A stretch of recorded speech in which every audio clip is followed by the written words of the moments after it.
The rate of food insecurity is twice as high among children in South King County as it is in the rest of the county.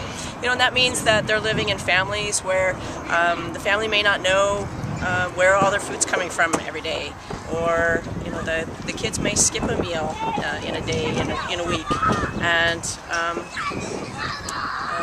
parents might not eat so that their child has food. We started doing our summer meals program mostly because we were doing a backpack program where we're giving food to kids over the weekend through the schools that were at risk of hunger. And a lot of folks would say, well, what do the kids do in the summer? And we really thought that they were taken care of.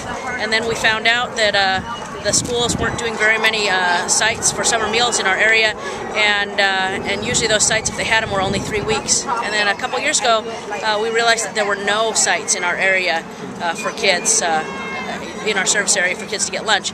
And so we jumped in, we did a couple sites, and then we've expanded to since then.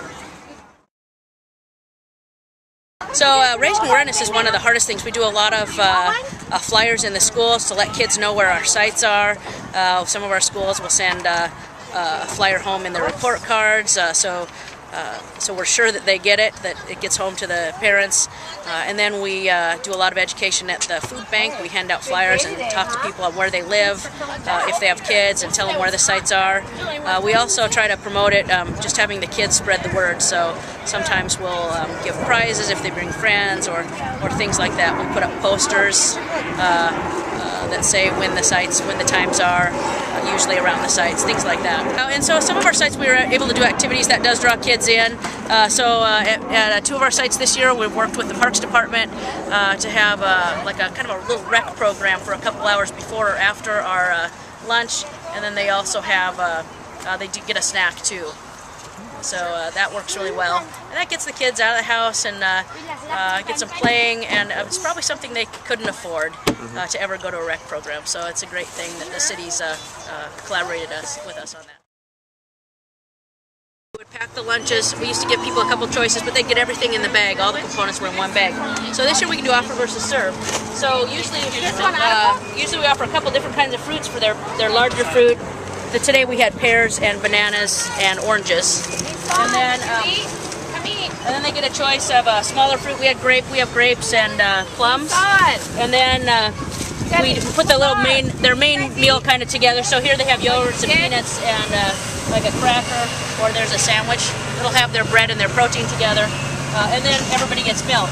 But what we're finding is there's a lot less waste, and the kids they get their choice of fruits this way. And it used to be that maybe kids would pick which kind of lunch they had for the one thing they liked best in there. So if they heard there were raisins, or maybe they heard there was a ham sandwich, they would pick that, but maybe they didn't like the fruits or vegetables.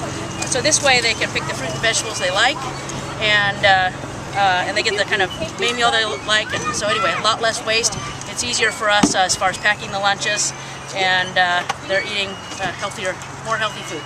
So it's good. I think the hardest thing is probably just getting the word out to kids, because some of the neighborhoods might have 500 or 600 kids, but only 50 will come to lunch. And so we know that there's need, and there's more kids out there that could come. I'm not really sure how to reach them. Maybe they're sleeping in, maybe their parents are gone and they can't leave the house. But I think getting the word out and getting kids to attend is probably the biggest thing.